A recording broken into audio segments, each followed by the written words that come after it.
নমস্কাৰ বন্ধুসকল, আপোনালোক সকলোকে মোৰ চেনেল বিশ্বজিৎ ব্লগছ আছামলৈ আন্তৰিকতাৰে স্বাগতম জনাইছোঁ। বন্ধুসকল, আপোনালোকে মন কৰিছেনে আমাৰ অসমত বানপানীৰ পানী লাহে লাহে শুকাবলৈ ধৰিছে।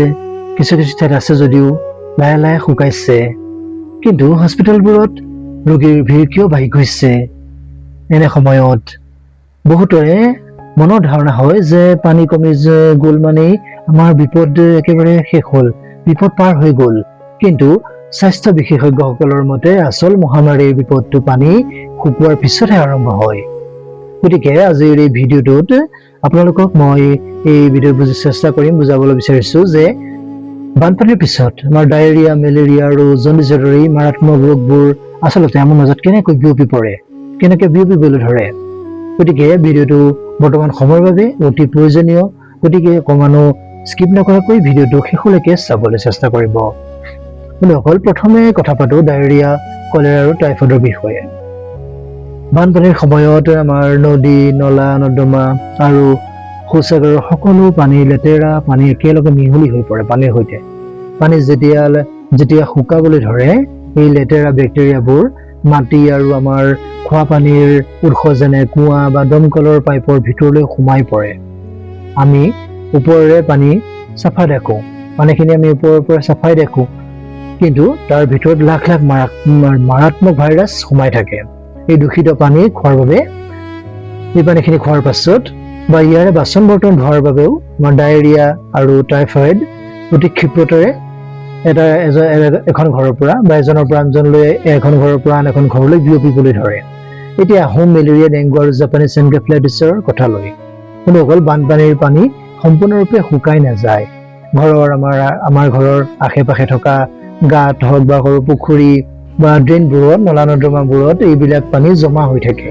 এই স্থিৰ পানীভাগ মহৰ বংশ বৃদ্ধিৰ বাবে আটাইতকৈ উপযুক্ত ঠাই হৈ পৰে, স্বৰ্গস্বৰূপ মহৰ বাবে।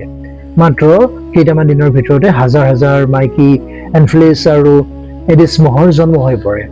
যেতিয়া এই মহবোৰে আমাক কামোৰে, ইজনে সিজনক কামুৰিবলৈ আৰম্ভ কৰে, তেতিয়া আমাৰ মেলেৰিয়া আৰু ডেংগুৰ ভাইৰাছ আমাৰ তেজত মিহলি হৈ পৰে।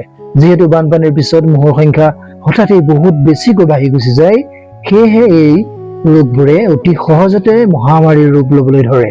বন্ধুসকল, এই ৰোগবোৰ বিয়পাত আমাৰো কিছুমান ভুল থাকে, যেনে পানী উতলাই নোখোৱা, চৌপাশ আমি চাফা নকৰা বা দিনৰ ভাগত আঁঠুৱা ব্যৱহাৰ নকৰা। আমি দিনত শুলো, আঁঠুৱা ব্যৱহাৰ নকৰাকৈ শুই থাকিলোঁ আৰু টোপনি গ'ল, ধৰক মহে কামুৰিলে।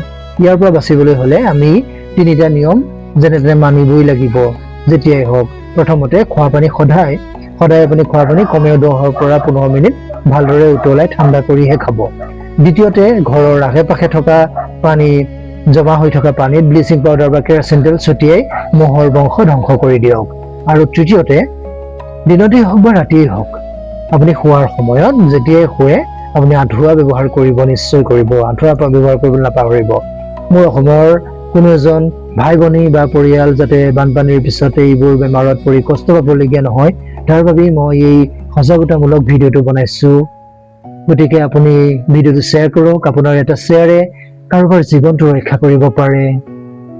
গতিকে ভিডিঅ'টো আপোনাৰ পৰিয়ালৰ সৈতে তথা আপোনাৰ বন্ধু বান্ধৱীৰ সৈতে আৰু হোৱাটছএপ তথা ফেচবুকত শ্বেয়াৰ কৰি দিয়ক।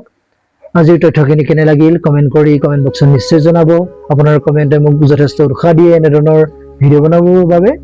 আৰু এনেধৰণৰ ভিডিঅ' চাই থাকিবলৈ বিশ্বজিৎ ব্লগছ আছাম চেনেলটো এতিয়াই ছাবস্ক্ৰাইব কৰি বেল আইকনটো অন কৰি থওক, যাতে সোনকালে আপুনি ভিডিঅ'ৰ আপডেট লাভ কৰি থাকিব পাৰে। আৰু পুনৰ লগ পাম আন এটি নতুন ভিডিঅ'ৰ সৈতে। তেতিয়ালৈকে সুস্থ হৈ থাকক, সাৱধানে থাকক, সুৰক্ষিত হৈ থাকক, জীৱনটোত হাঁহি হাঁহি আগবাঢ়ি যাওক, সুখী হৈ থাকক। ধন্যবাদ। জয় আই অসম।